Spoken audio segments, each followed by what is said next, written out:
नमो बुद्धाय. सर्वांना सविनय सप्रेम जय भीम. बुद्ध विहार समन्वय समिती वर्षावास ऑनलाईन व्याख्यानमाला 2021. आज आपण या तिसऱ्या व्याख्यानासाठी या ठिकाणी सर्वजण एकत्रित जमलेलो आहोत. आजच्या व्याख्यानासाठी आपण बुद्ध विहार समन्वय समितीच्या वतीने श्रद्धेय भिक्खू विनय बोधी प्रिय यांना सन्मानपूर्वक या ठिकाणी निमंत्रित केले आहे. श्रद्धेय भिक्खू विनय बोधी यांनी आपल्या विनंतीस मान देऊन या ठिकाणी आपली उपस्थिती दिलेली आहे.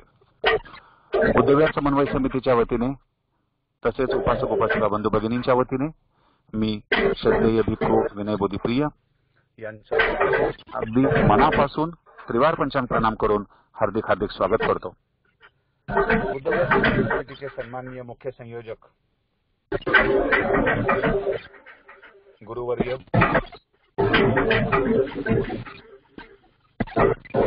यांचं देखील मी अगदी मनापासून आपल्या सर्वांच्या वतीने हार्दिक हार्दिक स्वागत करतो. समस्त उपासक उपासिका बंधू भगिनींच्या वतीने श्रद्धेय भिक्खू विनय बोधी प्रिय यांचं या ठिकाणी स्वागत करून त्यांना आजच्या देशनेसाठी याचना करावी अशी विनंती मी सन्माननीय अशोक भाऊ यांना करतो. आदरणीय अशोक भाऊ सरस्वती. सर्वांना जय भीम.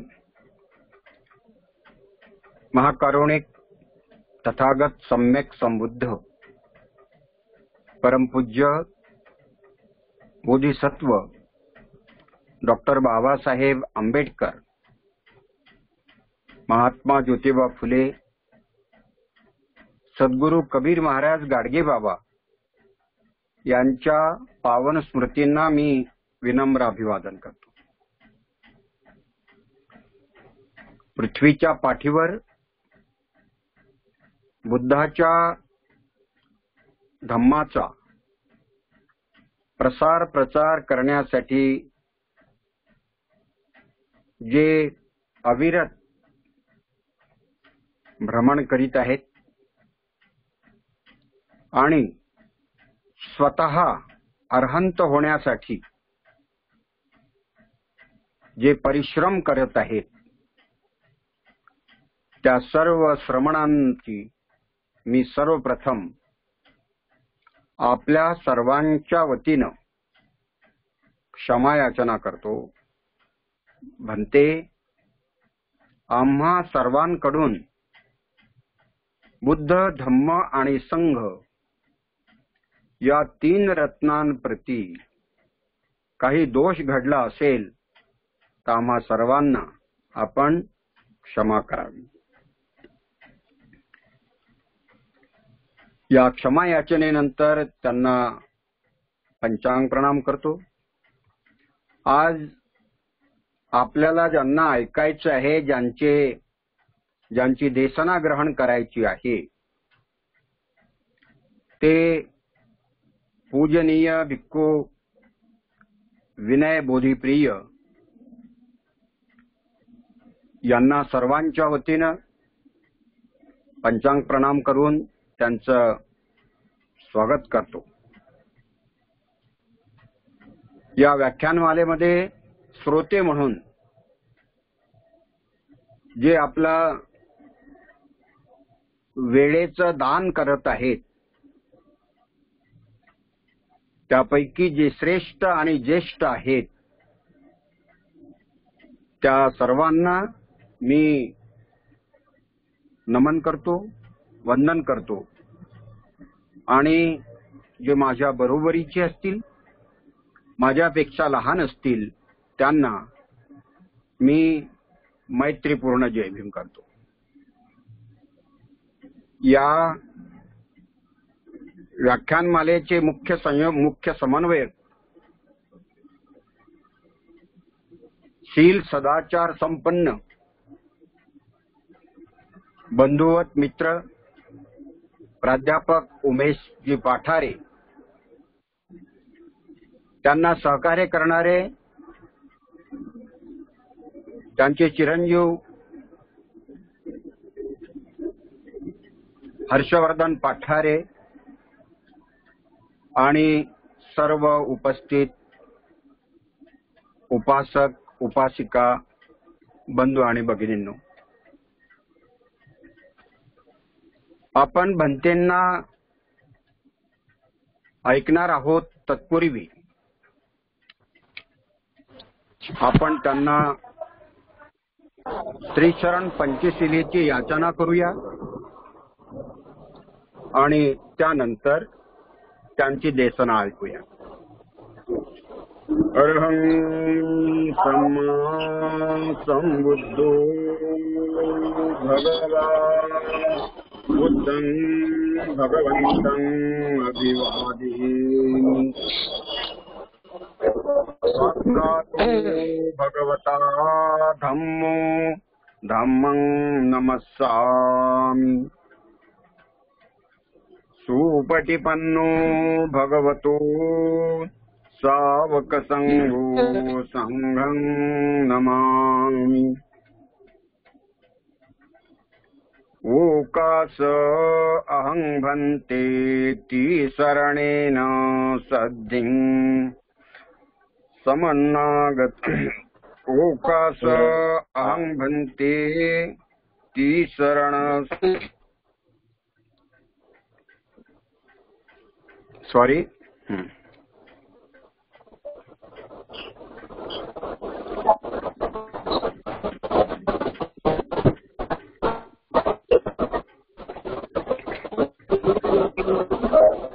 ओकास अहं भन्ते ती शरण. ओकास अहं भन्ते ती शरणेन सद्धिं पंचशीलं धम्मं याचामि अनुग्रहं कत्वा शीलं देथ मे भन्ते.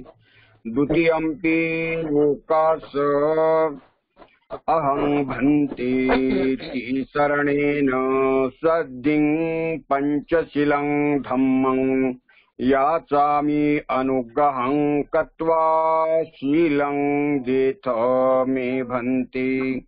ती ओकास तृतीयंपि ओकास अहं भन्ते ती शरणेन सद्धिं पंचशीलं धम्मं याचामि अनुग्रहं कत्वा शीलं देथ मे भन्ते. यमहं वदामि संवदेत. आम भन्ते. नमो तस्स भगवतो अरहतो सम्मा संबुद्धस्स. नमो तस्स भगवतो अरहतो सम्मा संबुद्धस्स. नमो तस्स भगवतो अरहतो सम्मा संबुद्धस्स. नमो तस्स भगवतो अरहतो सम्मा संबुद्धस्स. नमो तस्स भगवतो अरहतो सम्मा संबुद्धस्स. नमो तस्स भगवतो अरहतो सम्मा संबुद्धस्स.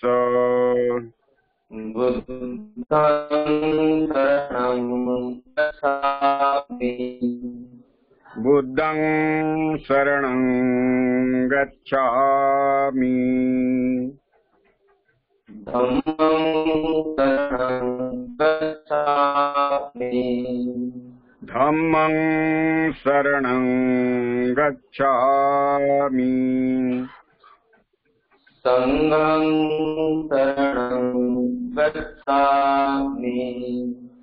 संघं शरणं गच्छामि. द्वितीयंपि बुद्धं शरणं गच्छामि. द्वितीयम्पि बुद्धं शरणं गच्छामि द्वितीयम्पि धम्मं शरणं गच्छामि द्वितीयम्पि धम्मं शरणं गच्छामि द्वितीयम्पि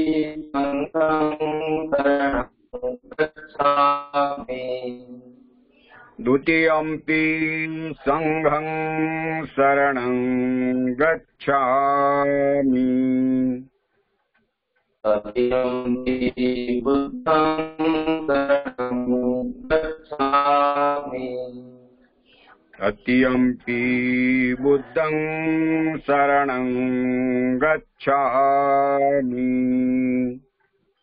तृतीयम्पि धम्मं शरणं गच्छामि तृतीयम्पि धम्मं शरणं गच्छामि तृतीयम्पि संघं शरणं गच्छामि तृतीयम्पि संघं शरणं गच्छामि शरणागमनं सम्पूर्णम् आमभन्ते पाणातिपाता वेरमणि सिक्खापदं समादयामि पाणातिपाता वीरमणि सिक्खापदं समादियामि अदिन्नादाना वेरमणि सिक्खापदं समादयामि अदिन्नादाना वीरमणि सिक्खापदं समादियामि कामेषु मिथ्याचारा वेरमणि सिक्खापदं समादयामि कामेषु मिच्छाचारा वीरमणि सिक्खापदं समादियामि मुसावादा वेरमणि सिक्खापदं समादयामि मुसावादा वीरमणि सिक्खापदं समादियामि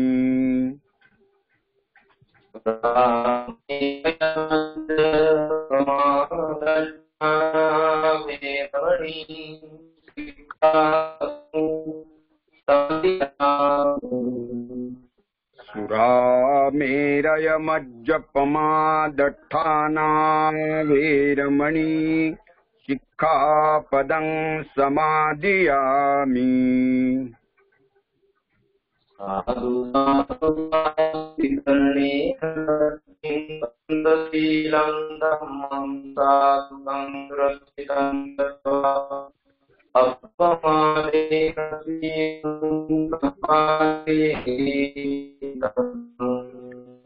आमभन्ते साधु साधु साधु इमाय धम्मानुधम्मपटिपट्टिया बुद्धं पूजेमि इमाय धम्मानुधम्मपटिपट्टिया धम्मं पूजेमि इमाय धम्मानुधम्मपटिपट्टिया संघं पूजेमि। वंदनीय भिक्खू विनय बोधी प्रिय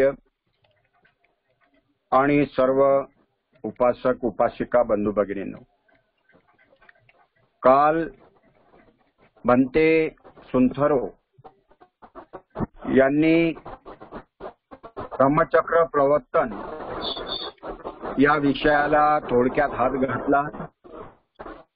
म्हणजे पहिल्या दिवशी उद्घाटनाच्या कार्यक्रमाला भंतेजींनी जी धम्मचक्र प्रवर्तनावरती देशना दिली होती तर त्याचा थोडा पुढे त्यांनी भाग नेलेला होता. पूजनीय भंतेंना मी विनंती करेल, याचना करेल की भंते त्या पुढचा भाग आपण आम्हाला उपदेशित करून उपकृत करावे, ही दोन्ही हात जोडून आम्हा सर्वांच्या वतीनं आपणास याचना करतो. पूजनीय भंते विनय बोधीप्रिय.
आवाजाचा इश्यू, भंतेंकडे काही नेटवर्कचा इश्यू झाला असावा, कारण की इकडे आवाज व्यवस्थित येतो आहे.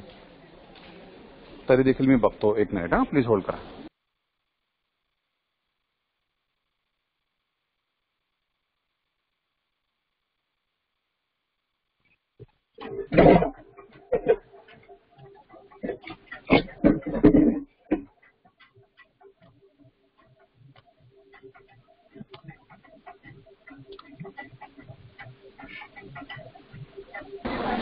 भाऊ, तुम्हाला आवाज येतो आहे? तुमचा आवाज येऊन राहिला. हा, भंतेंच्या आवाजाला ऍक्च्युली भंतेंच्या नेटवर्कला तिकडे प्रॉब्लेम झालेला आहे. आपलं इकडनं सगळं व्यवस्थित आहे. हो हो. हा, मला वाटतं भंते जॉईन झालेत ना, त्यांनी तो माईक ऑन केलेला आहे त्यांचा, म्हणजे मोठा माईक घेतलेला आहे ना. तुम्ही त्यांना फोन करून सांगा. हो हो हो, येस.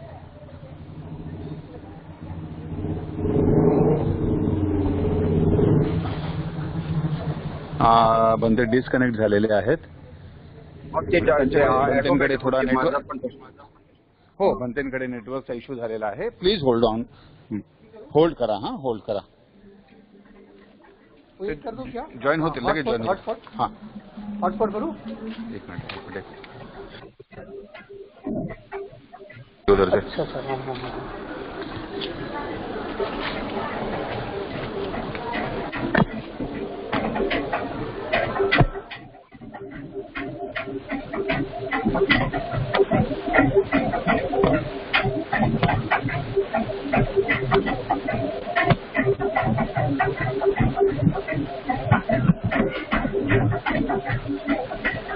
आपण थोडा संयम ठेवावा.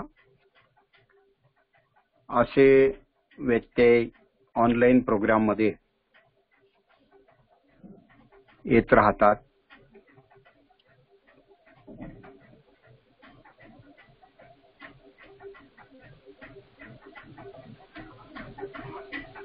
येत आहे सुचिताताई, आवाज येतोय. 2 मिनिटं थांबा. भंतेंचा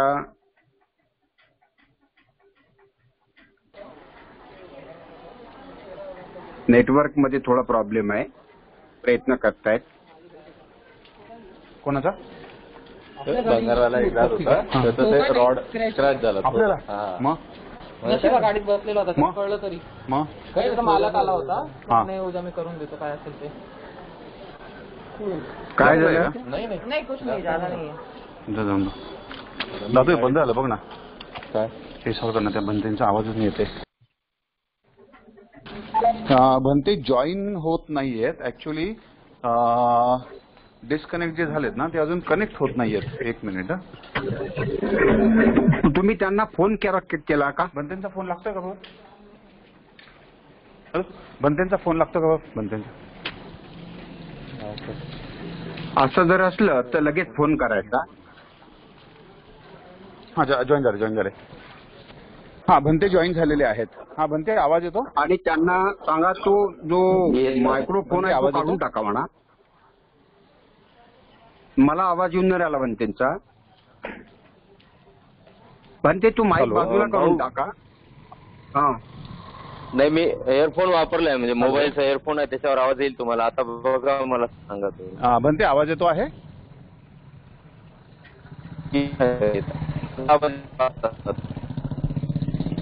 तर मला आवाज येत आहे. थोडा भाऊ आवाज येत आहे? आवाज थोडा व्यत्यय येतो. आता थोडा जागा बदलून पहा. नेटवर्क भंते मला वाटतं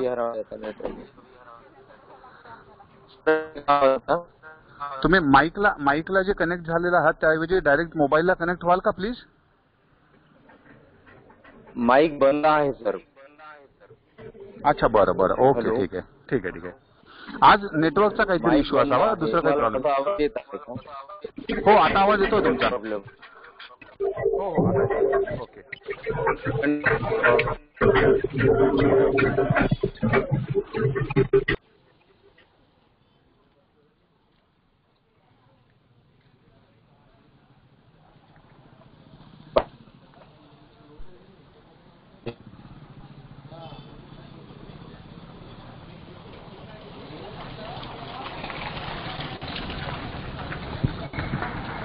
भाऊ आवाज येत आहे का?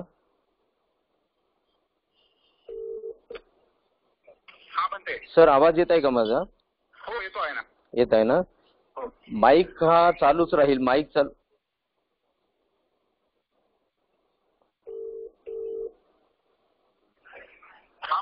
माईक चालूच राहील. बिहारातल्या वंदनेचा आणि प्रवचनाचा वेळ आहे हा. आणि माईक चालू असेल तरी मी तो एअरफोन लावलाय ना, त्याच्यामुळे आवाज येत आहे तुम्हाला. मध्येच नाही आला तर मला या नंबरवर कॉल करा, मग मी करतो माईक बंद. ठीक.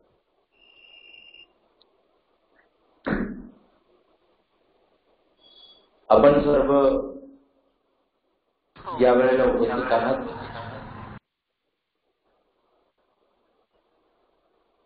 तथागतांच्या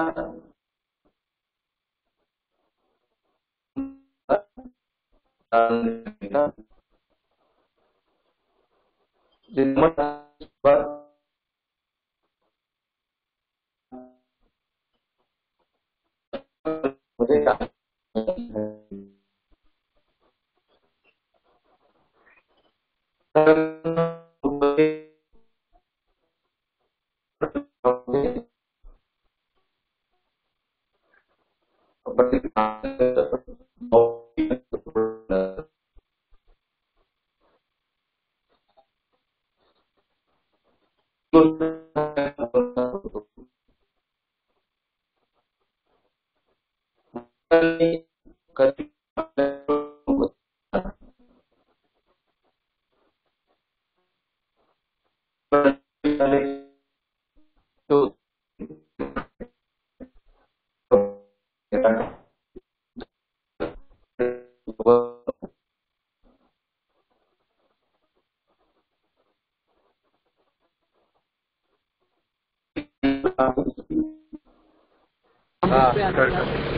म्हणते आवाजाला पुन्हा प्रॉब्लेम येतो आहे. आवाज येत नाहीये म्हणते.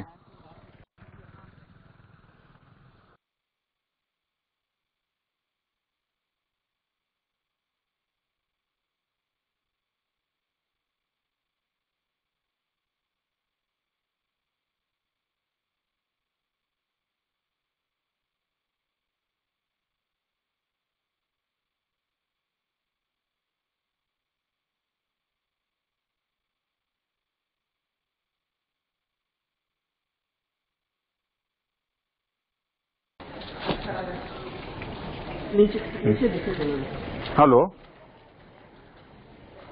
म्हणते आवाज नाही येत आहे.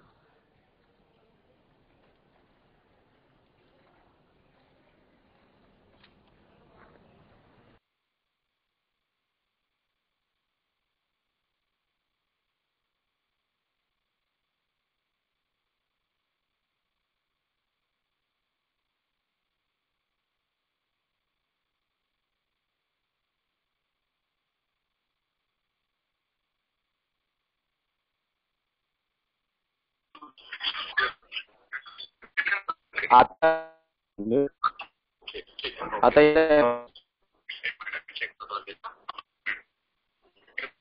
येत आहे का?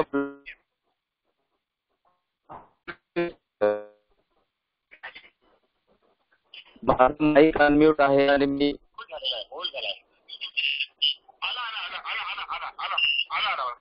इकडे कुठेतरी काही गडबड होत आहे. हॅलो. मला कंटिन्यू एकदा करू सांगा, शकता माझा आवाज येत आहे का? हो हो. हा, आता आवाज येतोय इकडे म्हणते. गडबड होत आहे, अनम्यूट होत आहे. हा ठीक आहे.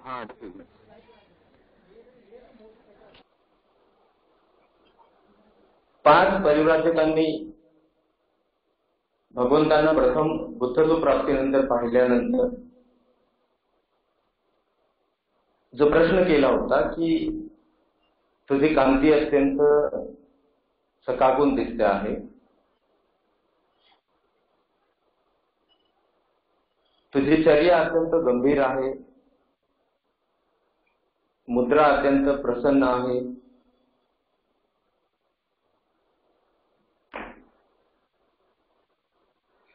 बुद्धत्वाला प्राप्त करण्याचा जो ध्यास तू धरलेला होता किंवा जे परिश्रम तू करीत होतास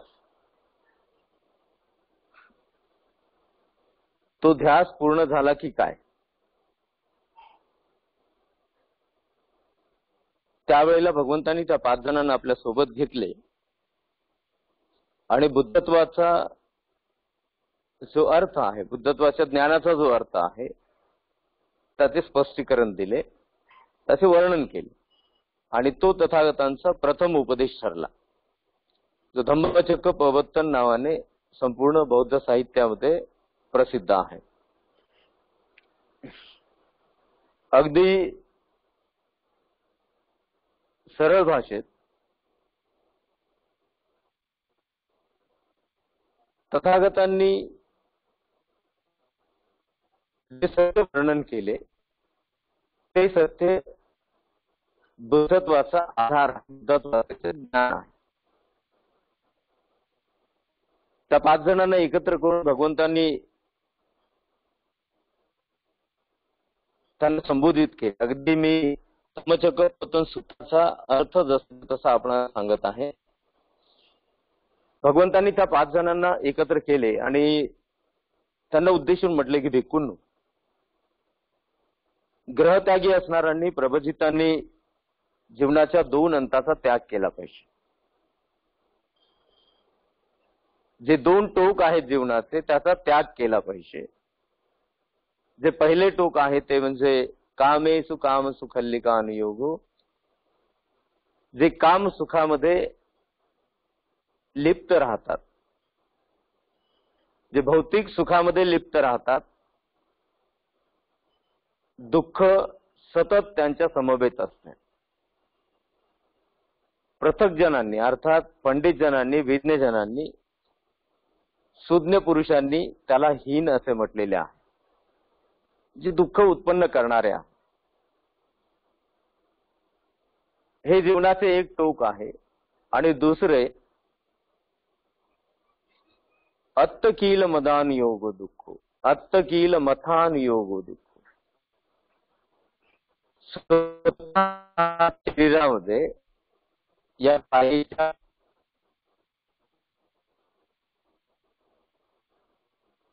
अनेक अवयवांच्या मध्ये क्लेश निर्माण करणे. जसे काही कठोर तपश्चर्या करून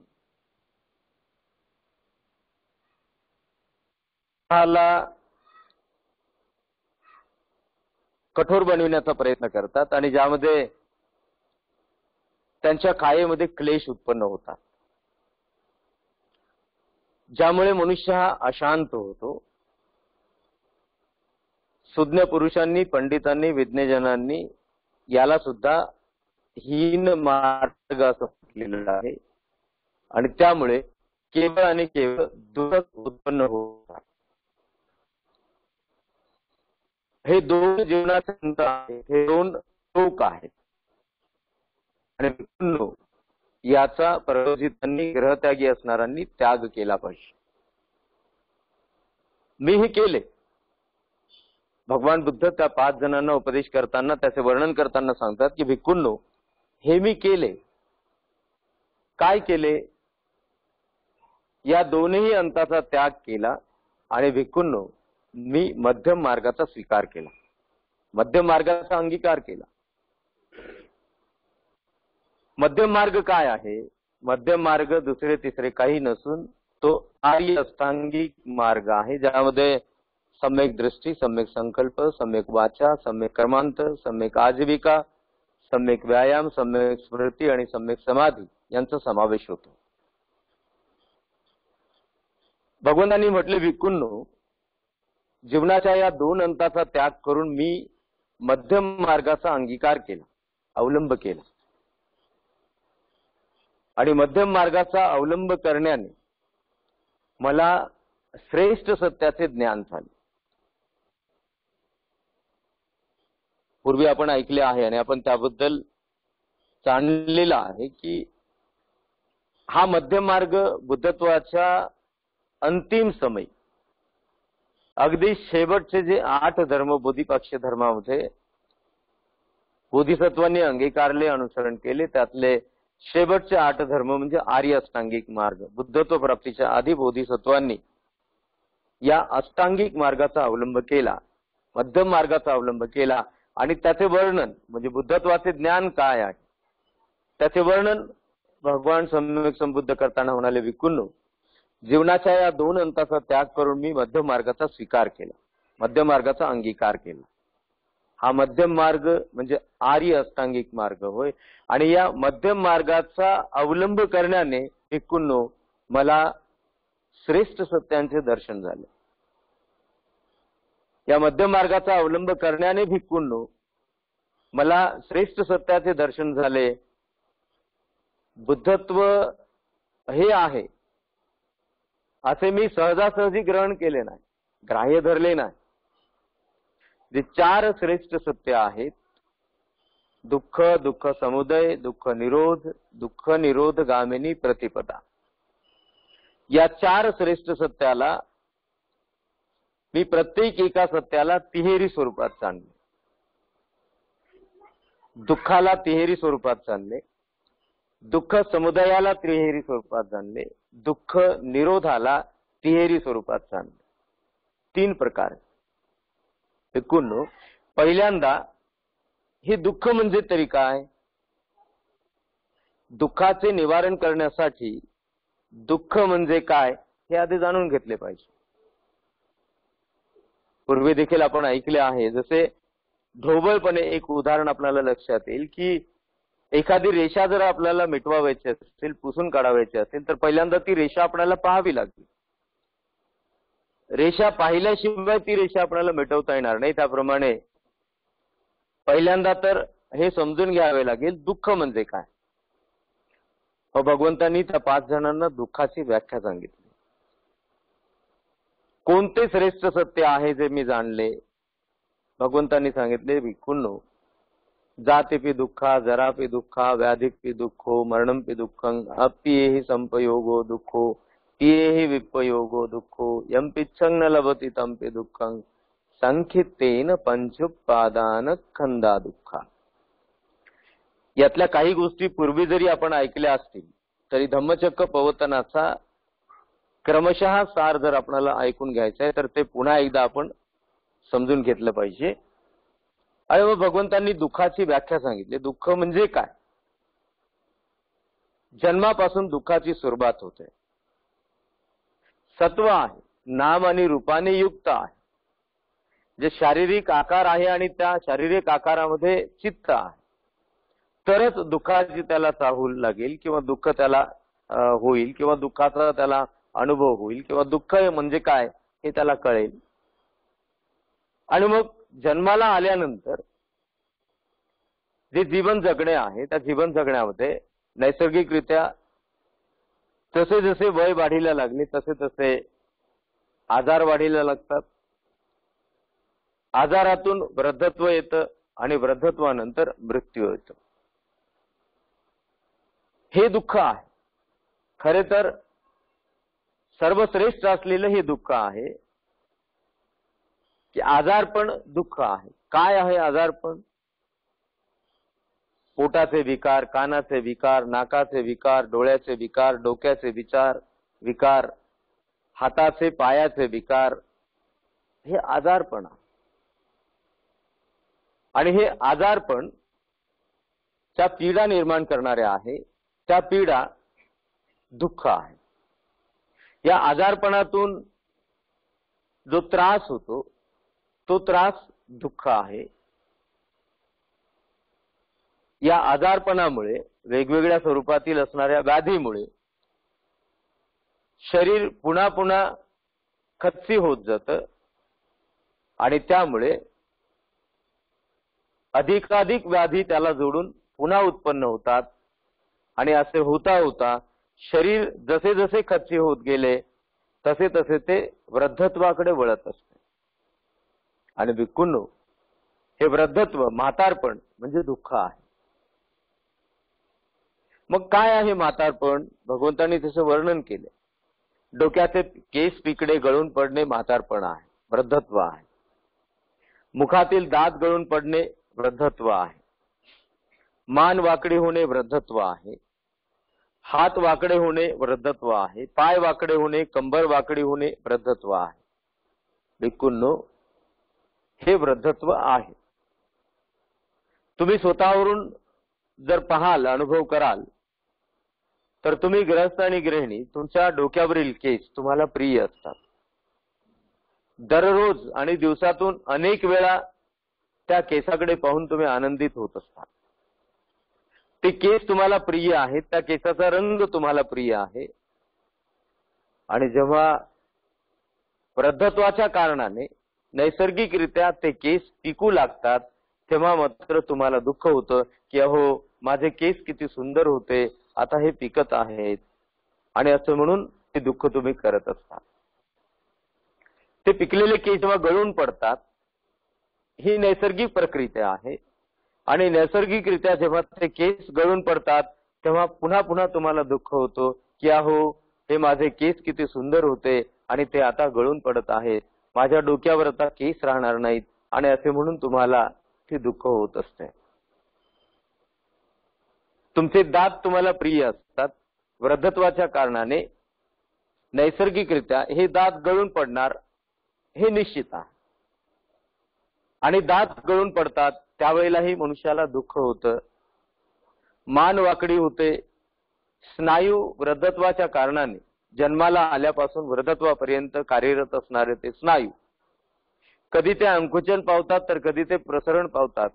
आणि त्यामुळे सुद्धा त्या स्नायूमध्ये वेगवेगळ्या पीडा उत्पन्न होतात.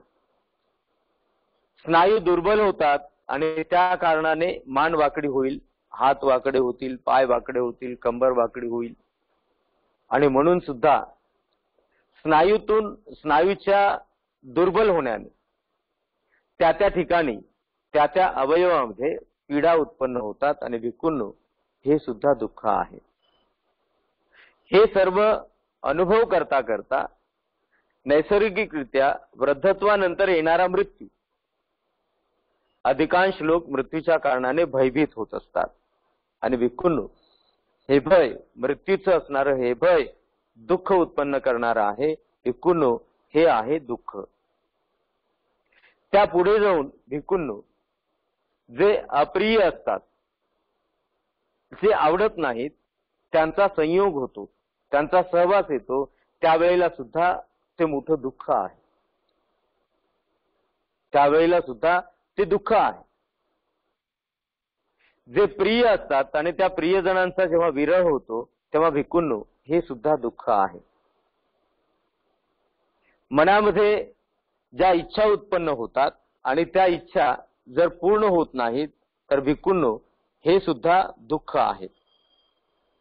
आणि भिक्खूंनो हे जे दुःख आहे हे नैसर्गिक आहे आणि प्रत्येक शरीरामध्ये, जिवंत शरीरामध्ये या दुःखाचे संवेग उत्पन्न होणारच आणि ते होतीलच.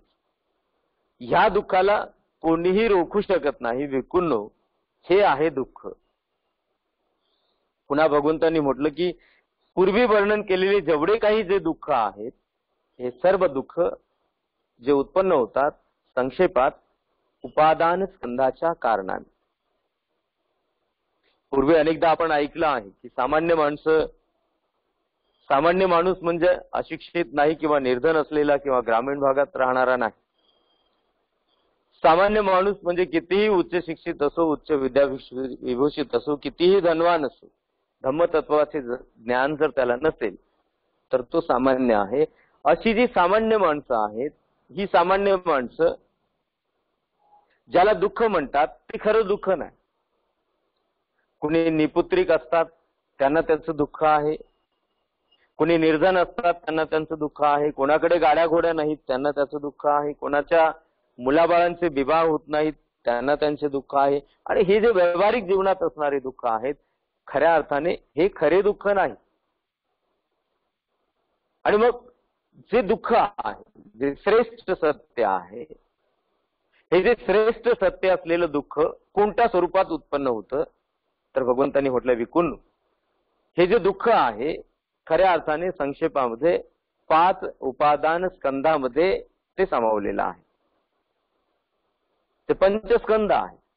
चक्षु इंद्रिय, घ्राण इंद्रिय, श्रोत्र इंद्रिय, रस इंद्रिय आणि स्पर्श इंद्रिय, डोळे, कान, नाक, जिव्हा आणि त्वचा. आणि मग ते जे उपादान आहेत रूपाच्या कारणाने, शब्दाच्या कारणाने, गंधाच्या कारणाने, रसाच्या कारणाने, स्पर्शाच्या कारणाने ते 2 प्रकारच्या आपण पूर्वी ऐकल्याप्रमाणे वेदना जागवितात, संवेदना जागवितात, ज्यामुळे चित्तावर, मनावर या दुःखाच्या कारणाने अकुशल परिणाम होतात. आणि भिक्खूंनो हे आहे खरे दुःख. जसे रूप, शब्द, गंध, रस आणि स्पर्श यातून रूपाच्या, शब्दाच्या, गंधाच्या, रसाच्या आणि स्पर्शाच्या कारणाने ज्या वेदना उत्पन्न होतात, संज्ञा होतात, संस्कार होतात आणि त्यातून विज्ञानाची उत्पत्ती होते. भिक्खूंनो संक्षेपात हे 5 उपादान स्कंध दुःख आहेत. भगवंतांनी दुःखाचे वर्णन केले. भगवंतांनी भिक्खूंना म्हटले की भिक्खूंनो हे दुःख श्रेष्ठ सत्य आहे. मी पुन्हा पुन्हा एक गोष्ट आपल्याला स्मरण करून देत आहे की हे वारंवार तुम्ही ऐकत आला आहात.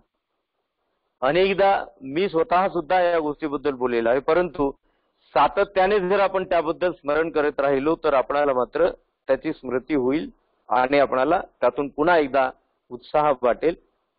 आणि मग भगवंतांनी म्हटले की भिक्खूंनो हे जे दुःख आहे हे श्रेष्ठ सत्य आहे, हे सार्वजनीन आहे, सार्वत्रिक आहे, सार्वकालिक आहे.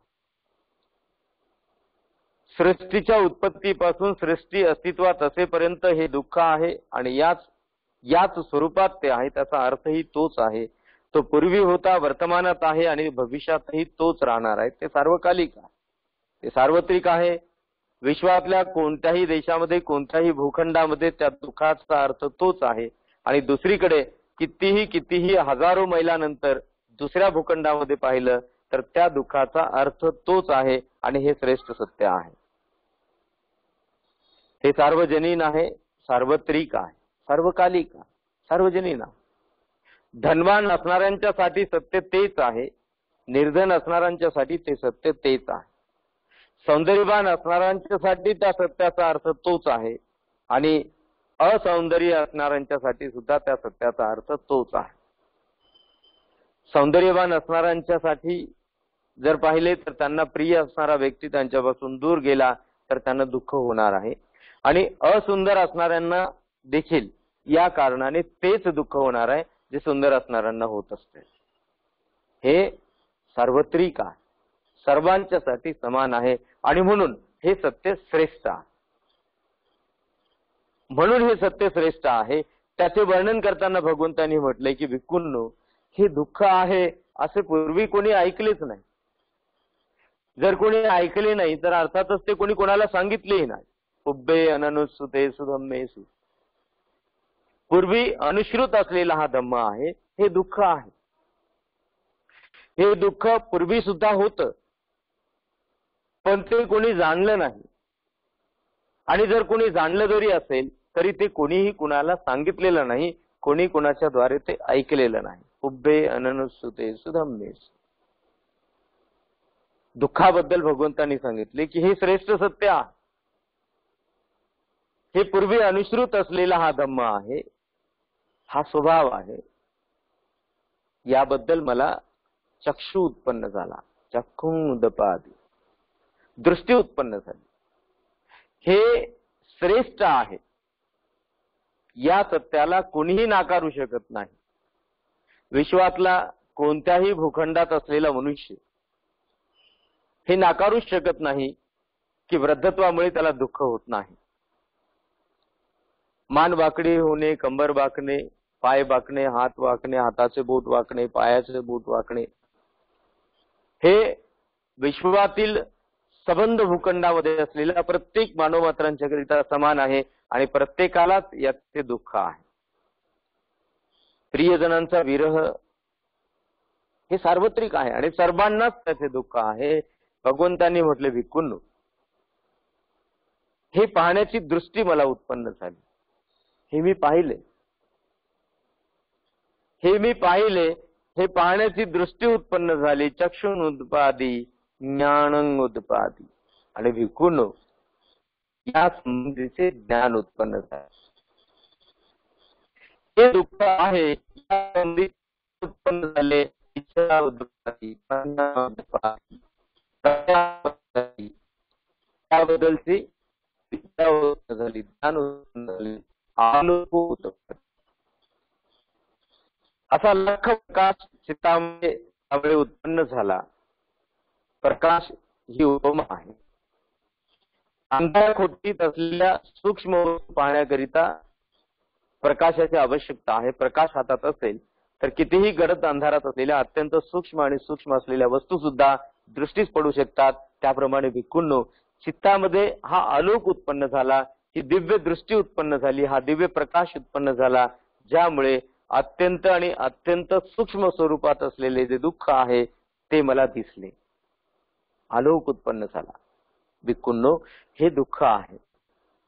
एवढ्याने दुःख आणि दुःखाबद्दलचे असणारे ज्ञान हे परिपूर्ण आहे असे एवढ्यानेच मी ग्राह्य धरले नाही. हे श्रेष्ठ सत्य आहे, परंतु एवढ्याने ते परिपूर्ण नाही. जरी हे श्रेष्ठ सत्य आहे तरी भिक्खूंनो, एवढ्यानेच केवळ ते परिपूर्ण नाही. आणि म्हणून भिक्खूंनो, या श्रेष्ठ सत्याला मी दुसऱ्या स्वरूपात पाहिले. तंखोपनिदं दुःखं अर्यसं परिज्ञेयन्ति मे दुःखं, आणि पाहिले भिक्खूंनो की दुःख हे जे काही दुःख पूर्वी वर्णन केलेले आहे हे संपूर्ण दुःख परिज्ञेय आहे. परिज्ञेय आहे म्हणजे जाणणे योग्य आहे. हे कुणालाही जाणता येईल आणि ते जाणण्यायोग्य आहे. ते जाणण्यास योग्य आहे. भिक्खूंनो, ते जाणण्यास योग्य आहे. ही सुद्धा दृष्टी उत्पन्न झाली. ही सुद्धा दृष्टी उत्पन्न झाली. हे सुद्धा ज्ञान उत्पन्न झालं. ह्याबद्दल सुद्धा प्रज्ञा उत्पन्न झाली आणि याबद्दल सुद्धा आलोक उत्पन्न झाला. भिक्खूंनो, दुःखाला दुसऱ्या प्रकारे पाहिले, दुसऱ्या प्रकारे जाणले. ही पूर्वी उत्पन्न झालेली दृष्टी म्हणजे हे दुःख आहे, हे दुःख आहे, ही प्रथम दृष्टी उत्पन्न झाली. आणि भिक्खूंनो, त्यानंतर दृष्टी उत्पन्न झाली की हे तर परिज्ञेय आहे, कुणालाही जाणता येईल, हे कुणालाही जाणण्यायोग्य आहे. भिक्खूंनो, हे परिज्ञेय आहे. संकोपनिदं दुःखं आर्य सत्यं परिज्ञेयन्ति मे भिक्खवे. आणि भिक्खूंनो, जेव्हा ही दृष्टी उत्पन्न झाली की हे परिज्ञेय आहे, जाणण्यायोग्य आहे, जेव्हा हे ज्ञान उत्पन्न झाले की हे जाणण्यायोग्य आहे, जेव्हा ही प्रज्ञा उत्पन्न झाली की हे जाणण्यायोग्य आहे, जेव्हा हा आलोक उत्पन्न झाला की हे दुःख जाणण्यास योग्य आहे, तोपर्यंत हे परिपूर्ण सत्य आहे असे भिक्खूंनो ग्राह्य धरले नाही. तोपर्यंत सुद्धा ग्राह्य धरले नाही की हे परिपूर्ण सत्य आहे आणि भिक्खूंनो हे जाणण्यास योग्य आहे. अशी जेव्हा दृष्टी उत्पन्न झाली, जेव्हा ज्ञान उत्पन्न झाले, जेव्हा प्रज्ञा उत्पन्न झाली, जेव्हा विद्या उत्पन्न झाली, जेव्हा आलोक उत्पन्न झाला, तेव्हा या दुःखाला म्हणजे या श्रेष्ठ सत्याला भिक्खूंनो तिसऱ्या स्वरूपात पाहिले, तिसऱ्या स्वरूपात जाणले. संखोपनिदं दुःखं आर्य सत्यं परिज्ञायन्ति मे भिक्खवे. तिसऱ्या स्वरूपात भिक्खूंनो या श्रेष्ठ सत्याला जाणले आणि त्याची प्रज्ञप्ती झाली, अर्थात त्याची जाणीव झाली. याच शरीर विश्वामध्ये त्याची अनुभूती झाली. अत्यंत आणि अत्यंत सूक्ष्म आणि अतिसूक्ष्म स्वरूपामध्ये भिक्खूंनो याची जाण झाली. परिज्ञायन्ति मे भिक्खवे, प्रज्ञप्ती झाली. आणि ही दृष्टी उत्पन्न झाली की या शरीरामध्ये हे जे दुःख आहे, हे दुःख आहे या शरीरामध्ये अत्यंत आणि अत्यंत अतिसूक्ष्म अशी दृष्टी उत्पन्न झाली. आणि त्या दृष्टिकोनाने भिक्खूंनो हे दुःख आहे याचा मी अंतिम स्वीकार केला. त्या दृष्टिकोनाने जोपर्यंत हा परिपूर्ण दृष्टिकोन होत नाही तोपर्यंत भिक्खूंनो हे श्रेष्ठ सत्य आहे, हे परिपूर्ण आहे असा मी स्वीकार केला नाही. आणि भिक्खूंनो, हे श्रेष्ठ सत्य आहे, हे दुःख आहे आणि हे अत्यंत आणि अत्यंत श्रेष्ठ असं सत्य आहे, सार्वजनीन आहे, सार्वत्रिक आहे, सार्वकालिक आहे. तेव्हा भिक्खूंनो याबद्दल प्रज्ञा उत्पन्न झाली. पञ्ञा उदपादी, ज्ञानं उदपादी. याबद्दल सूक्ष्म आणि अतिसूक्ष्म ज्ञान उत्पन्न झाले. याबद्दल सूक्ष्म आणि अतिसूक्ष्म असे पूर्ण आणि पूर्ण ज्ञान उत्पन्न झाले. तेव्हा भिक्खूंनो दुःख हे असे परिपूर्ण आहे ह्याबद्दल आलोक उत्पन्न झाला. आणि दुःखाबद्दल असे आता काहीही शिल्लक राहिलेले नाही, जे अणुरेणू समान सुद्धा नाही किंवा त्याही पेक्षा अतिसूक्ष्म असेल असे काहीही शिल्लक राहिलेले नाही की जे मला माझ्या या ज्ञानचक्षुने दृष्टीस पडले नाही. असा आलोक उत्पन्न झाला. भिक्खूंनो, हा आलोक उत्पन्न झाला आणि तेव्हा भिक्खूंनो मी ग्राह्य धरले की दुःख हे श्रेष्ठ सत्य आहे.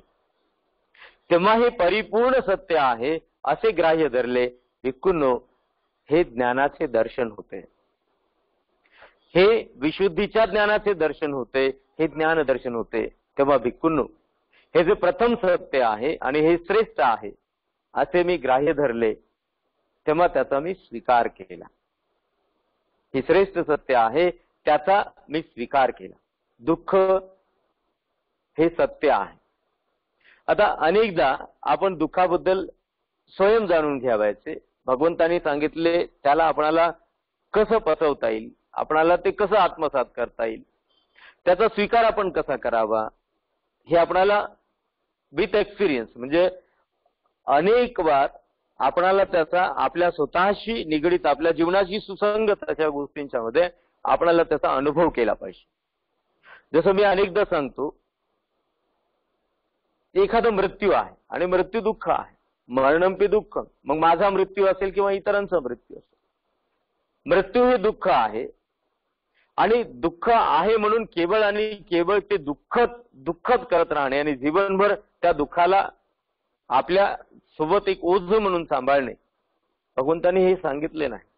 दुःख आहे हे जर निदर्शनास आणून दिले तर त्याचा प्रतिकारही करता येतो, त्याचे निराकरणही करता येते. भगवंतांनी मार्ग सांगितला. पण हे दुःख आहे, मरण हे दुःख आहे. पण अधिकांश सामान्य जन त्याचा स्वीकार करायला तयार नसतात. त्यांना ते पचलं नाही, त्यांनी ते पचवून घेतलं नाही. त्यांनी त्या आपल्या स्वतःच्या शरीर विश्वामध्ये कधी त्या सत्याचा स्वीकारच केला नाही, अनुभव केला नाही. आणि मग जोपर्यंत त्या सत्याचा कोणी स्वीकार करणार नाही तोपर्यंत त्याला त्याची अनुभूती होणार नाही. कसा स्वीकार करावा मृत्यूचा? मृत्यू हे दुःख आहे. भगवंतांनी वर्णन केलं आहे की जो काही धम्म भगवंतांनी उपदेशलेला आहे तो संपूर्ण निसर्गाशी सुसंगत आहे, निसर्गाच्या स्वभावाशी सुसंगत असलेला आहे आणि तो मनुष्याशी सुसंगत आहे, मनुष्याशी संबंधित आहे, निगडित आहे. एक सत्य आपल्याला स्वीकार करण्याचे बल येईल जेव्हा निसर्गाकडे पाहिल्यानंतर आपणाला त्यामध्ये जे सत्य दिसेल त्यातून आपल्या शरीर विश्वासंबंधी, आपल्या अवतीभोवती असलेल्या मानवमात्राच्या संबंधी असलेले ते सत्य स्वीकार करण्याचे बल आपणाला आपल्यामध्ये धारण करता येईल. हे सत्य आहे, मृत्यू हे सत्य आहे. पण मग आम्ही त्याचा स्वीकार कसा करावा? आम्हाला ते पचेल कसे? कसे आम्ही त्याला आत्मसात करावे? कसा त्याचा स्वीकार करावा याचा? कोणी म्हणेल भगवान म्हणाले म्हणून चला हे मृत्यू आहे, हे दुःख आहे, याचा तुम्ही स्वीकार करा, एवढ्यानेच केवळ कोणी त्याचा स्वीकार करणार नाही. तर भगवंतांनी अति सूक्ष्म अगदी त्याचे वर्णन केले. भगवंतांनी म्हटलंय की भिक्खूंनो, ज्याप्रमाणे वृक्षवेलींना आलेली पाने कोवळ्या अवस्थेत असताना वादळ वाऱ्याच्या कारणाने, गारपिटीच्या कारणाने गळून पडतात, तुटून पडतात, आणि हे आपण सर्व लोक पाहतो. त्या वृक्षवेलीला आलेली पाने, काही पाने कोवळ्या अवस्थेत गारपिटीच्या वादळ वाऱ्याच्या कारणाने गळून पडतात, काही पाने त्याला शिल्लक राहतात. त्या वृक्षवेलीची ती शिल्लक राहिलेली पाने जेव्हा हिरव्या अवस्थेत असतात तेव्हा काही पानावर रोगराई येते आणि ते गळून पडतात. तर काही पाने कुणी कुणी आपल्या गाई ढोरांच्या करिता चारा म्हणून तोडून नेत असतात. त्यातून उर्वरित असणारी जी पाने आहेत ती कालांतराने पुढे पिकत असतात. पिकल्यापैकी पिकलेल्या काही पानावर रोगराई येते आणि रोगराईच्या कारणाने पिकलेली पाने गळून पडतात. आणि त्यातून जी उर्वरित राहिलेली पाने आहेत ती मात्र रोगराई न आल्यानंतरही, म्हणजे त्या पिकलेल्या पानावर रोगही आला नाही, परंतु एक दिवस हवेची सहज झुळूक आली की ते आपोआप गळून पडत असतात. अशी एखादी वेल या सृष्टीमध्ये नाही, असा एखादा वृक्ष या सृष्टीमध्ये नाही की त्या प्रजातीच्या वेलीला किंवा वृक्षाला आलेली पाने 100, 200, 500, 1000 वर्षेपर्यंत कायम असतात. अगदी ती 2 वर्षपर्यंत सुद्धा कायम नसतात. एका सीझन पुरती ती मर्यादित असतात आणि ती पाने गळून पडत असतात. हा निसर्गाचा स्वभाव आहे, हा नैसर्गिक धर्म आहे. आणि मग भगवंतांनी म्हटले की माणसांनो, तुम्ही स्वतःला, प्रत्येक माणसाने जर स्वतःला मानवरूपी वृक्षाचं एक पान मी आहे असं जर जाणलं तर मग कसलं भय? मग हे सत्य जर तुम्ही अंगीकारलं की मी मानवरूपी वृक्षाचं एक पान आहे. आणि मग आपण पाहतो की कोणाचा मृत्यू कोवळ्या वयात होतो, बालवयामध्ये कोणाचा मृत्यू होतो, अनेकांचा मृत्यू होतो. ज्यांचा मृत्यू झाला ती कोवळी पाने, त्यातून मी वाचलो. तारुण्यात असताना अनेकांचा मृत्यू होतो, मध्यम वयात असताना अनेकांचा मृत्यू होतो. कोणाचा मृत्यू तारुण्यात आणि मध्यम वयात रोगराईच्या कारणाने होतो, कोणाचा खून केला जातो, कोणाचा ऍक्सिडेंट होतो. अर्थात ती हिरवी पाने, त्यातूनही मी वाचलो. आणि मग माझे वय वाढत गेले आणि मी वृद्ध झालो. जशी झाडाची पाने तो सीझन संपण्याच्या वेळेला पिकून जातात, पिकलेल्या काही पानावर रोगराई येते आणि ती पाने गळून पडतात. जसे माझ्या वृद्ध असलेल्या काही लोकांना आजार झाले आणि त्या आजाराच्या कारणाने वृद्धापकाळामध्ये त्यांचा मृत्यू झाला, मी मात्र जिवंत राहिलो. शेवटी उर्वरित असणारी जी पिकलेली पाने आहेत त्यांच्यावर रोगही येत नाही आणि सहज हवा आली, अगदी हलकी हवा जरी आली तरी ती पाने गळून पडतात आणि ती गळून पडणारच होती. त्याचा तो नैसर्गिक स्वभाव होता. आता मात्र वृद्धापकाळाने माझा मृत्यू होणार हे निश्चित आहे आणि तो मृत्यू अटळ आहे. आणि मग याद्वारे जर मी या सत्याचा स्वीकार केला तर मग मला कसले भय, मृत्यूच्या कारणाने मला कसला शोक, मला त्या मृत्यूच्या कारणाने कधी शोकही होणार नाही आणि मी कधी मृत्यूच्या कारणाने भयभीत सुद्धा होणार नाही. एकूण हे आहे दुःख, हे आहे सत्य. त्याचा स्वीकार करा. याचा स्वीकार केल्याशिवाय त्या भयातून तुम्ही मुक्त होणार नाही. जसे एखाद्या आता वर्तमान काळामध्ये आपण जर व्यावहारिक जीवनामध्ये तुम्ही पाहिलं तर एखाद्या बेरोजगार विद्यार्थ्याला नोकरी नाही, मग त्याने काय दुःखच करत बसायचं का, मला नोकरी नाही, मला नोकरी नाही, मला नोकरी नाही, आरडाओरडा करत बसायचं. त्याला नोकरी अशीच मिळणार. मग त्याला जेव्हा याचं दुःख आहे किंवा नोकरी नाही तेव्हा त्याने भविष्य करावे, त्याला नोकरी मिळेल. त्याने हार्डवर्क करावं, त्याला सक्सेस मिळेल. या प्रत्येक गोष्टीवर उपाय आहे आणि तो उपाय सहज आहे. हे व्यावहारिक धर्मातले दुःख ज्याप्रमाणे तुम्हाला फसवता येतात हे नैसर्गिक धर्मामध्ये असलेले जे सत्य आहे हे देखील माणसाने पचवले पाहिजे. हे जोपर्यंत माणसाला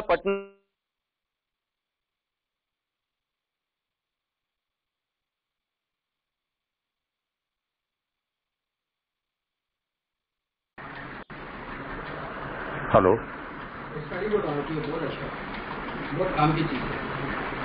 अभी हॅलो. हा बनतेंना सांगा. हो हो हो सांगतोय बनते. हा भाऊ सांगतो आहे. आज ऍक्च्युली भंतेंकडे इश्यू एक मिनिट झाले जॉईन झाले बनते जॉईन आहेत पुन्हा. ज्यांनी कुणी या दुःखाचा या स्वरूपात स्वीकार केला भिक्खूंनो त्यांनी मात्र दुःखावर विजय प्राप्त केला. आणि म्हणून भिक्खूंनो हे श्रेष्ठ सत्य आहे, हे सार्वजनीन आहे, हे सार्वकालिक आहे आणि सार्वत्रिक आहे. दुःख स्वीकार करण्यास योग्य आहे. दुःखाचा स्वीकार केलाच पाहिजे. जोपर्यंत स्वीकारच करणार नाहीत तोपर्यंत त्याचा अर्थ कळणार नाही आणि जोपर्यंत स्वीकार करणार नाहीत तोपर्यंत त्याचे निराकरण करता येणार नाही.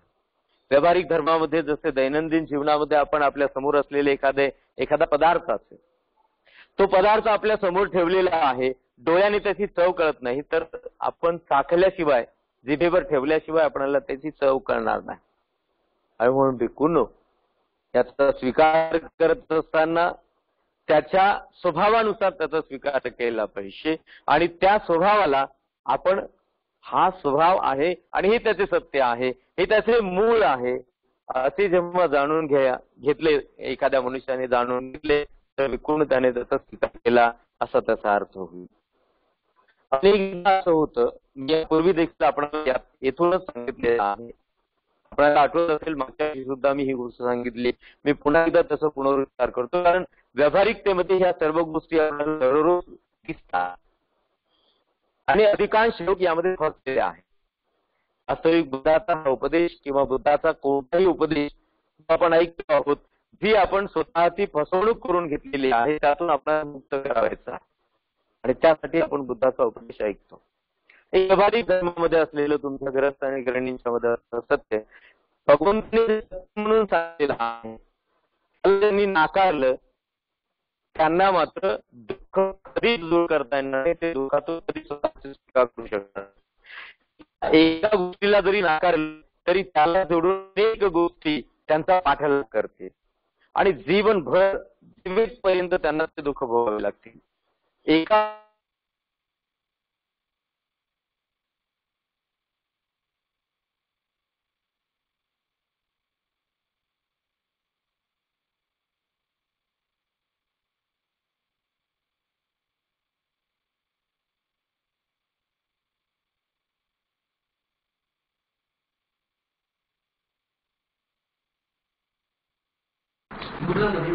बनतेंकडे नेटवर्कचा आज खूपच इश्यू होतो आहे.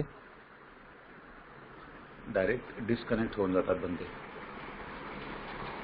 एक मिनिट. ते म्हटल्याप्रमाणे भिक्खूंनो, व्यावहारिक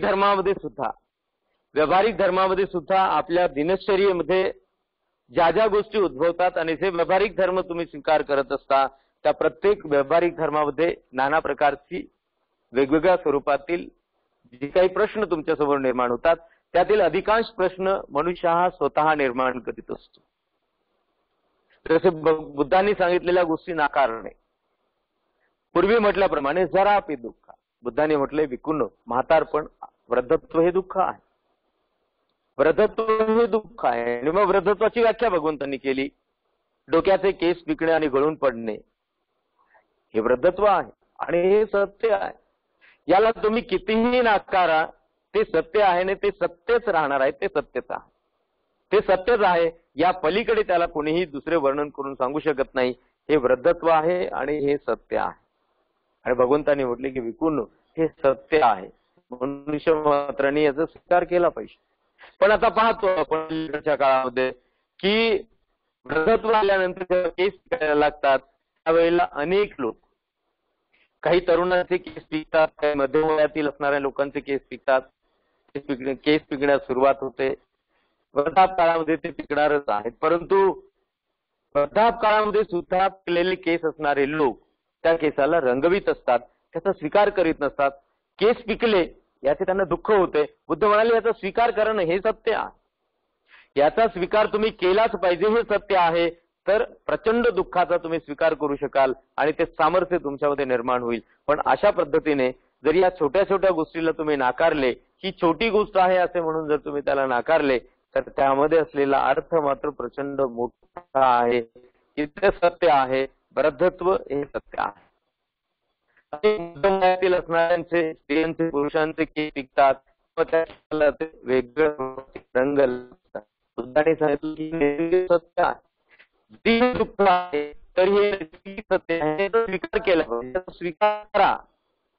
बुद्ध सांगतात याचा स्वीकार करा. पण आता प्रश्न आहे की बौद्ध अनुयायी म्हणून घेणारे लोक सुद्धा याचा स्वीकार करायला तयार नाहीत. आणि बुद्धांनी सांगितलेल्या सत्याचे त्यांना दर्शन होणार.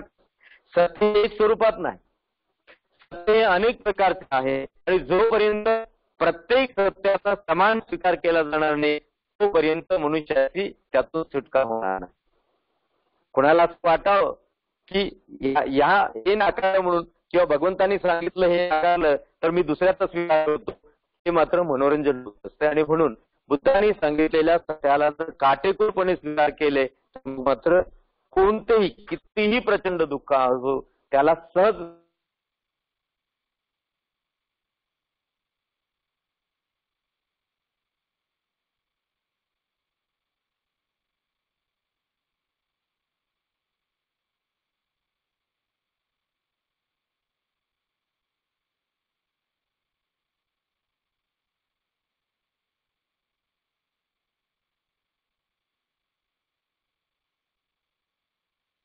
करणार नाहीत.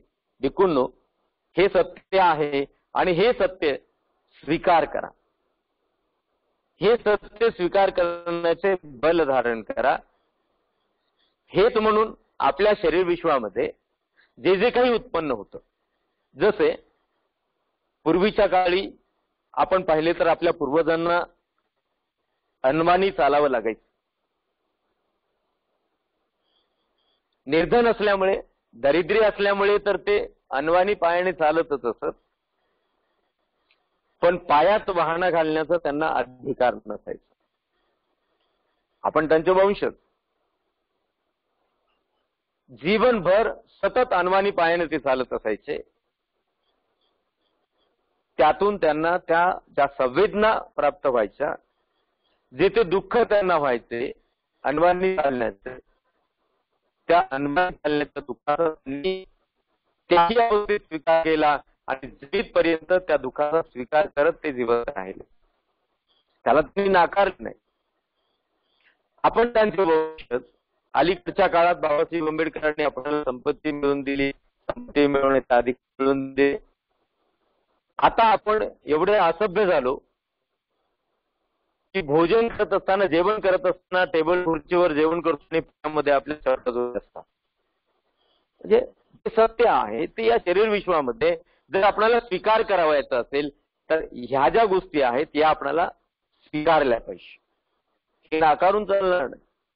आपण कसे वागावे हे बुद्धांनी जो उपदेश केला तो केवळ आपल्याला निदर्शनात आणून देण्यासाठीच नाही, तर त्या सत्याचा अंगीकार केल्यानं आपण कसं वागावे, आपण हे का स्वीकार करावे, त्या पाठीमागचे जे हेतू आहेत, कारणे आहेत, गुण त्यांनी ते स्पष्ट केली. या शरीरामध्ये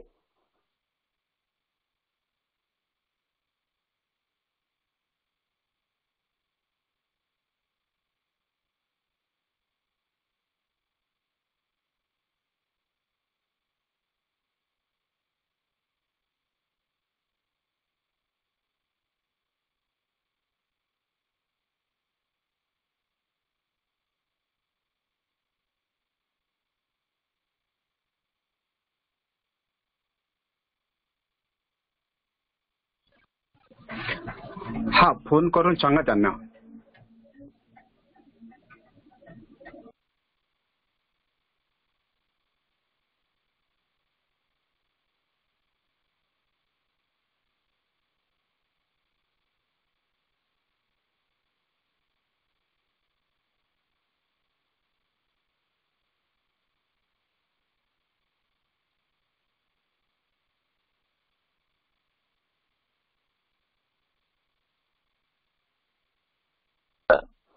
या सत्याचा तुम्ही स्वीकार पर्यंत तुम्हाला ज्ञान होणार.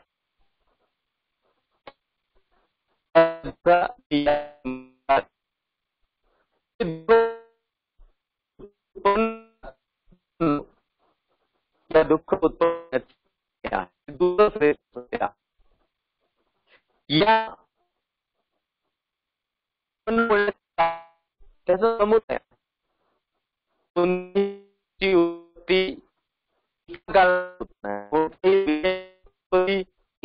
होत नाही. एवढंच काय जे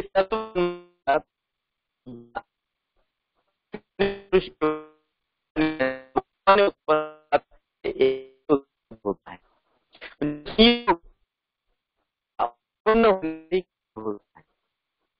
समुदाय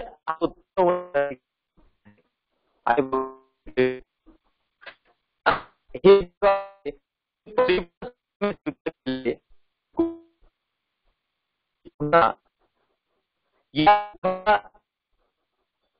स्वरूपात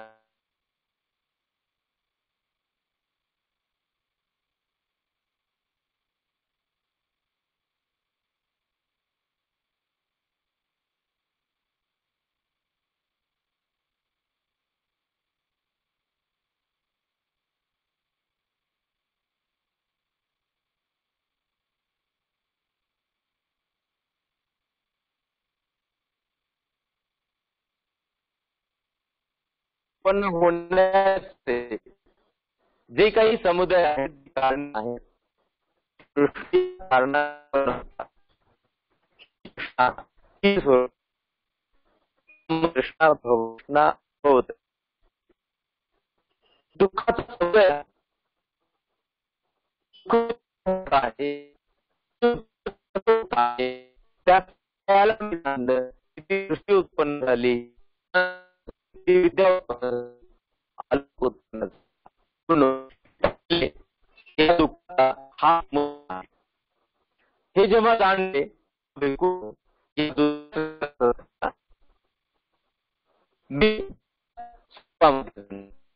प्रत्येका सत्याला तिहेरी स्वरूपात जाणले.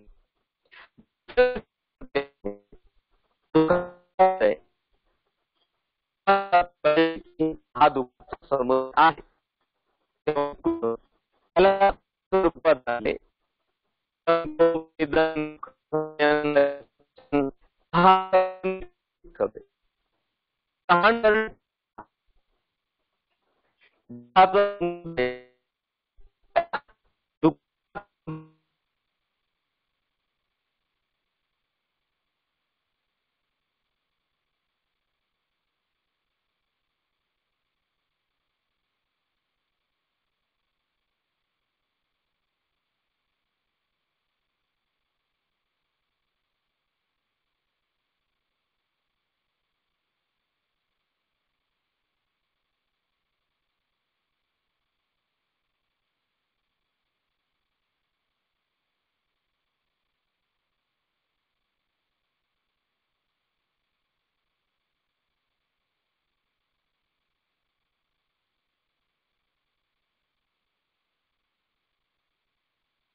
ती तृष्णा उत्पन्न कशी होते त्याच्यामुळेच होते. तर नंतर 14 आठवड्यात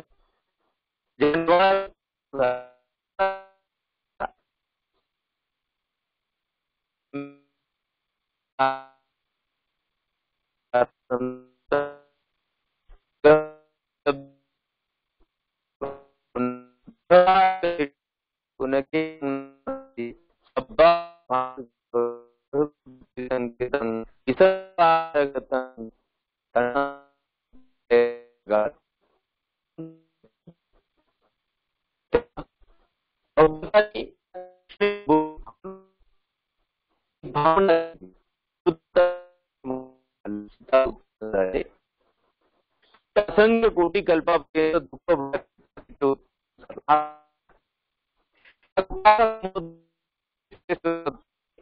आणि तो पुन्हा पुन्हा पराक्रमपूर्वक जाणत असते. तेव्हा भक्तांनी म्हटले की हे दुःख पुन्हा पुन्हा भोगावे लागत आहे, त्याच्यामुळेच मी शोधले. त्यामुळे शोधले मात्र कृष्ण आहे. त्यामध्ये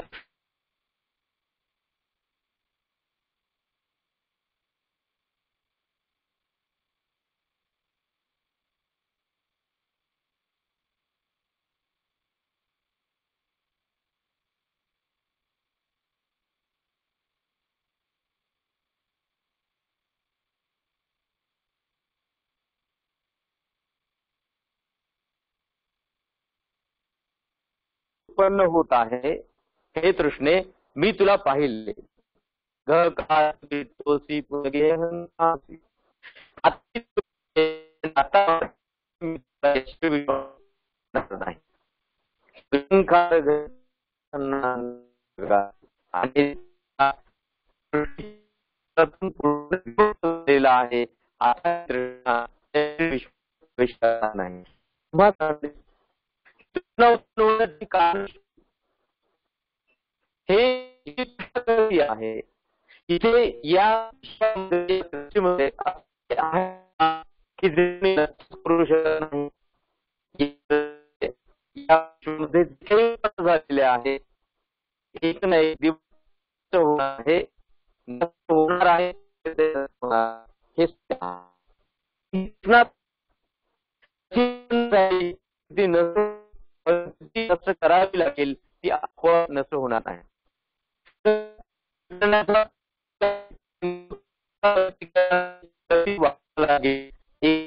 एकाला जोडून एक अशा प्रकारे वाढतच राहील.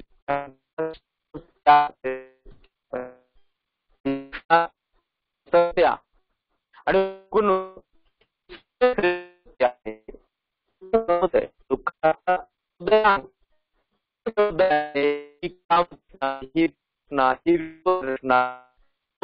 करण्यासाठी या आम्ही दुसरे स्वरूप आणले.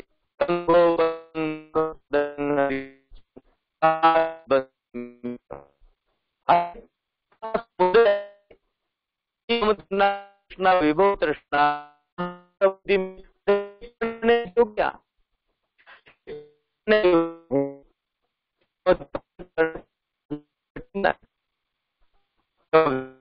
हे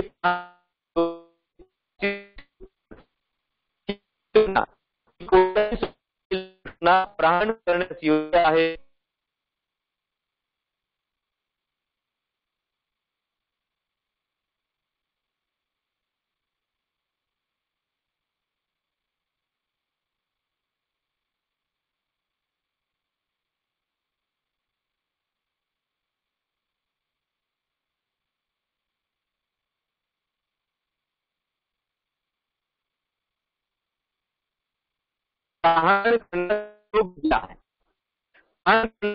आहे असे जाणले तेव्हा भिक्खूंनो दुःखाला नाही.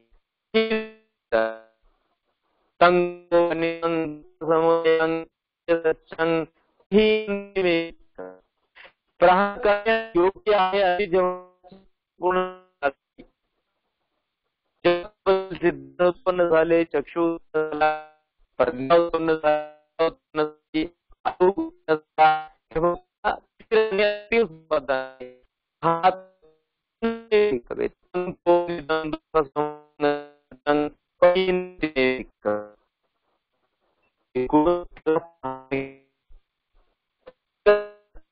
तुकडे तुकडे कर त्या तुकडे तुकडे प्रांताच्या संदर्भामध्ये किंवा कोणाला जर कोणाला होईल तो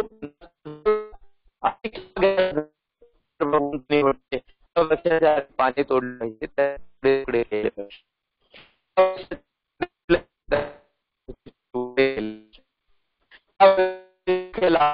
तोडले जे त्याचे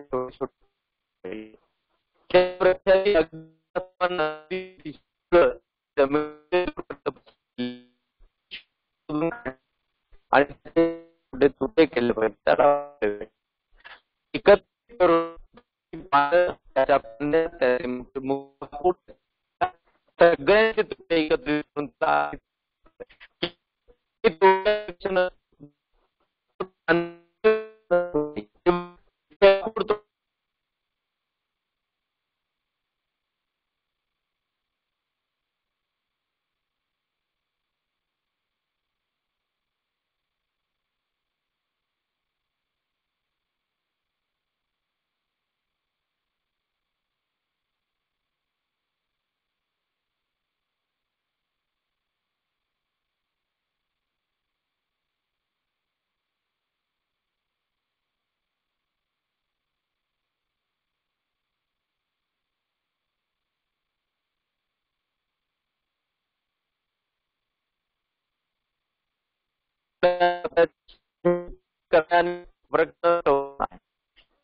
पाण्याचे तुकडे करण्यात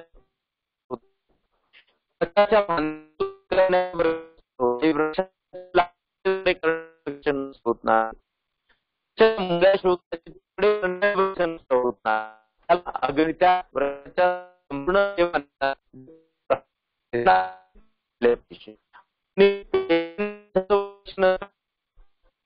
सूक्ष्म आहे भगवान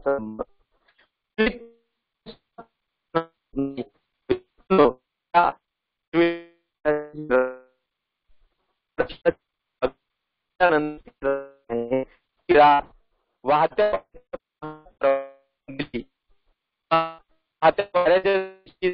उडवली या म्हणा म्हणते विकून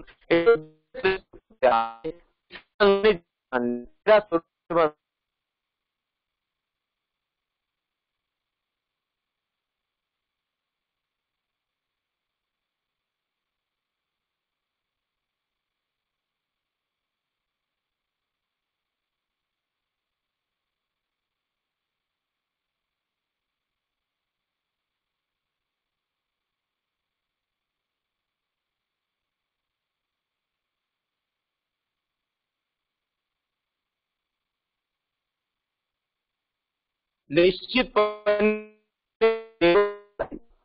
या तिहेरी स्वरूपात झालेल्या पूर्ण अनुभव केल्यानंतर टिकून आनंद अनुभव तेव्हा आनंदाचा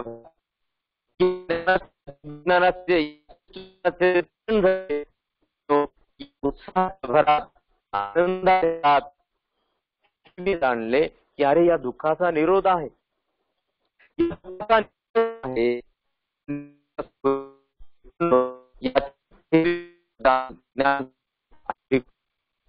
विरोध करण्याचा मार्ग आहे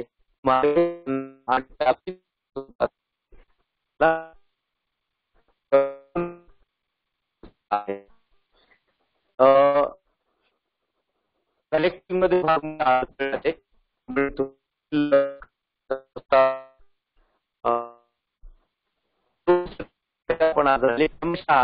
येणाऱ्या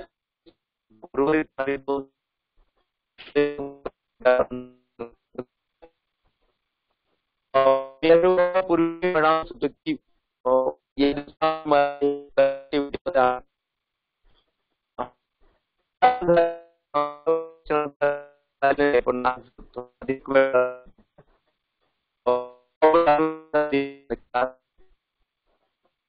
रायटिंग मध्ये आपल्याला ग्रुप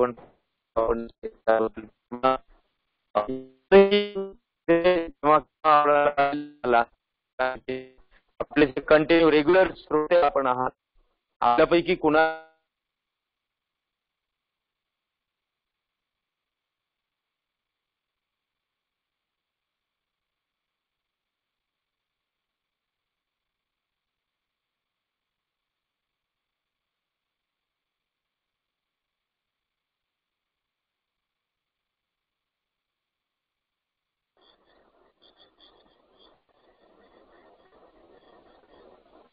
ह्या सगळ्यांना तुम्हाला अधिक त्रास असेल.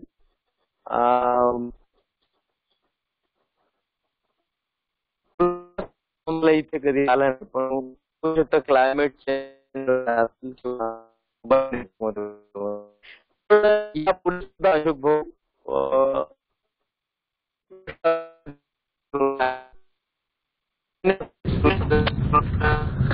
बनते आवाज अजिबात क्लिअर येत नाहीये. तुमचा आवाज येत नाहीये व्यवस्थित.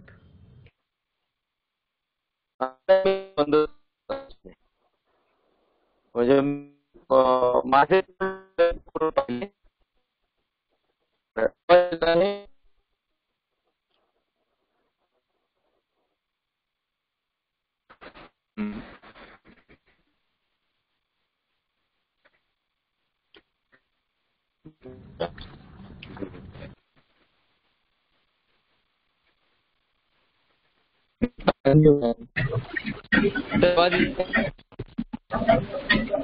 वेळेच्या बद्दल सांगा.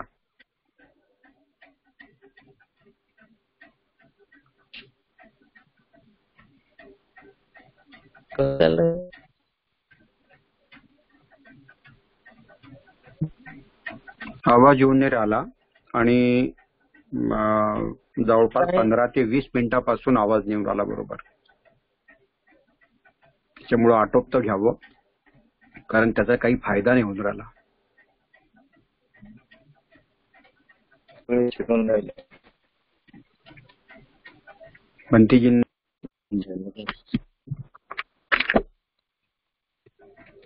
भंतेजींना सूचना करा पठारे सर की आवाज नेटवर्क नाही आहे आणि आवाज येत नाही, त्यामुळं आटोपतं घेतलेलं बरं. सर मी परेशान आहे. आटोपतं घ्या. भंतेजी कन्क्लूड करा.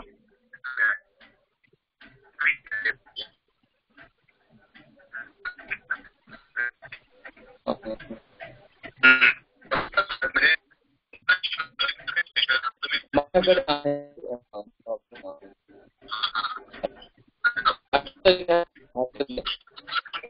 ठीक आहे, ठीक आहे.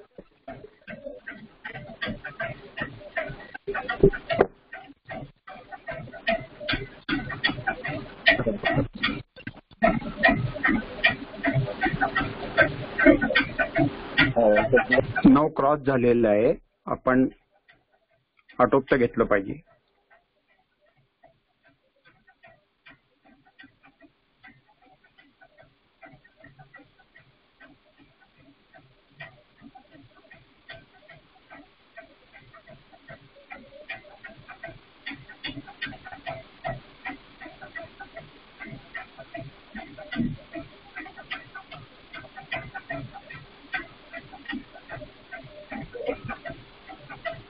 Hello Pathare sir.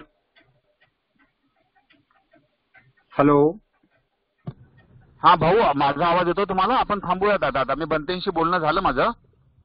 हा. बनतेंना स्वतःला देखील खूप त्रास झाला, कारण की त्यांना पण डिस्टर्ब झालं पूर्णपणे. मी त्यांना सांगितलं की बनते काहीच ऐकायला येत नव्हतं आणि लिंक अजिबात लागली नाही म्हणून. तर आपण आता थांबूयात. तर मित्रांनो, आज थोडा नेटवर्कचा प्रॉब्लेम 8:30 पावणे 9 पर्यंत बरोबर होता. आपलं व्याख्यान किंवा भिक्षूंनी आपलं प्रवचन 8:30 पावणे 9 कोणत्याही परिस्थितीत संपवायलाच पाहिजे. आणि 9 क्रॉस होणे बरोबर नाही. कारण दररोजचा आपण जेव्हा नियम केला 8:30 पर्यंत तर 10-15 मिनिटं इकडे तिकडे ठीक आहे. कारण पुढच्या सोमवारी परत भंतीजी दर सोमवारी बोलणारच आहे. तर विषय जर अर्धवट राहिला तर तो पुढच्या सोमवारी कंटिन्यू करायला वाव आहे. आपल्याला काही घाई नाही तेवढी. आणि एकाच दिवशी आपण सगळं सांगितलं पाहिजे, इट विल नॉट नेसेसरी. असो, उद्याच्या व्याख्यानाची सूचना, उद्या नंदकिशोर साळवे दादांचं व्याख्यान आहे आणि ते बाबासाहेब आंबेडकरांच्या साहित्यावरती ती सिरीज व्याख्यान राहील त्यांचे दर मंगळवारी.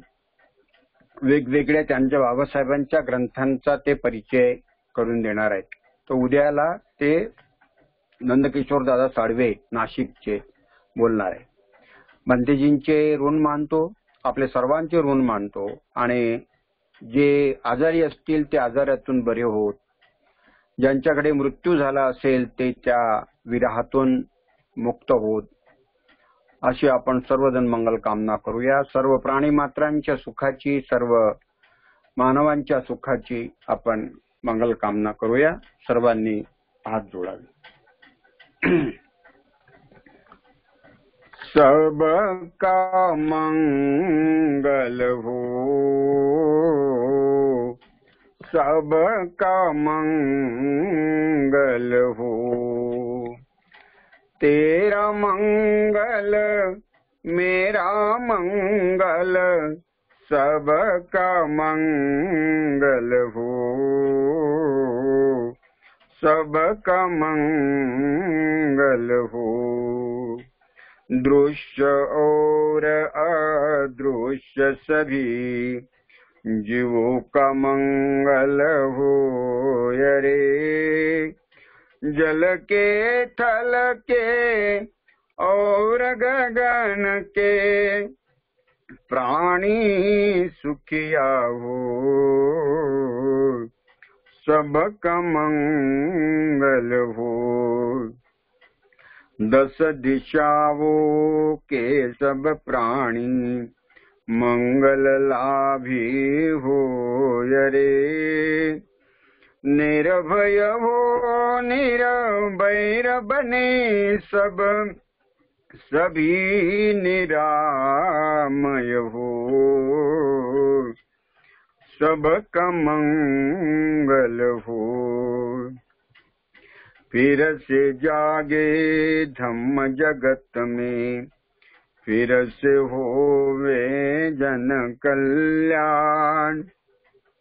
जागे जागे धम्म जगत में होवे जन कल्याण, होवे जन कल्याण. राग द्वेष मोह दूर हो जावे, जागे शील समाधि ज्ञान. जन जन के दुखड़े मिट जावे, फिर से जाग उठे मुस्कान,